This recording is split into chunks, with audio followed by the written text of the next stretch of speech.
Do you feel that this is now, given the pandemic experience of working from home for businesses, for households and so on, is this something that is treated now as an expectation as opposed to what previously might have been a cost or a luxury for households particularly?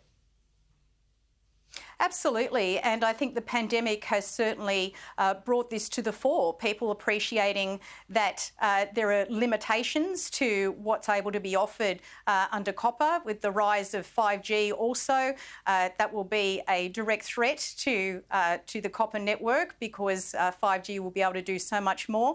But I think, again, coming back to people's individual experiences, it is beyond doubt that fibre was always the best approach. Labor had the right approach when it devised the National Broadband Network. The Liberals never agreed with it. The Nationals sold regional Australia down the river and it was left to Labor to devise a plan that filled that gap where there was clear market failure in the provision of broadband. And I think it's very exciting to think that some 90% of the fixed line footprint in Australia under Labor's policy will be able to have access to those gigabit speeds. Now, on the religious freedom issue, I was chatting to Andrew Clennell earlier. He raised that point about Western Sydney.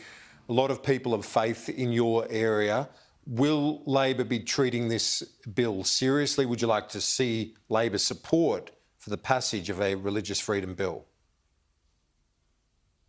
We will certainly be treating this seriously. I haven't seen a copy of this bill. I do note that there is dissent within the government's own ranks about the approach that should be taken to this. But let me make this clear, and I've put this on the public record. I think it is very important to continue to listen to people of faith, to religious leaders, but also to people of different faiths. And indeed, representing a very diverse electorate, it became abundantly clear to me that Labor's tone going into the last election was one that needed improvement. And I've put that on the public record.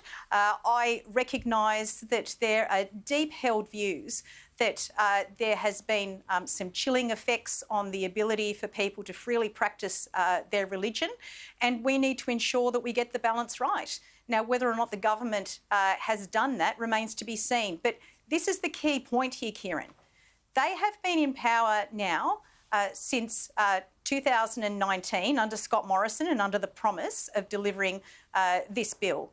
We are going into the last 2 sitting weeks of this year, possibly even of this term. The question I am receiving from people in my community now is why have they been betrayed by Scott Morrison?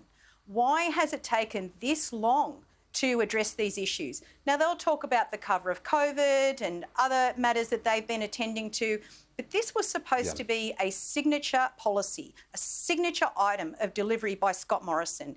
And yet again, he is blaming everyone else. He hasn't delivered. And just as you played in that excerpt from Chris Bowen, people of faith want to have some assurances. They want to be understood. We need to listen to them respectfully. And there are progressive people who are involved in any range of activities, including climate change, including ensuring a variety of social justice issues are fulfilled. They feel betrayed by this government. We wait to see their bill when it's actually presented.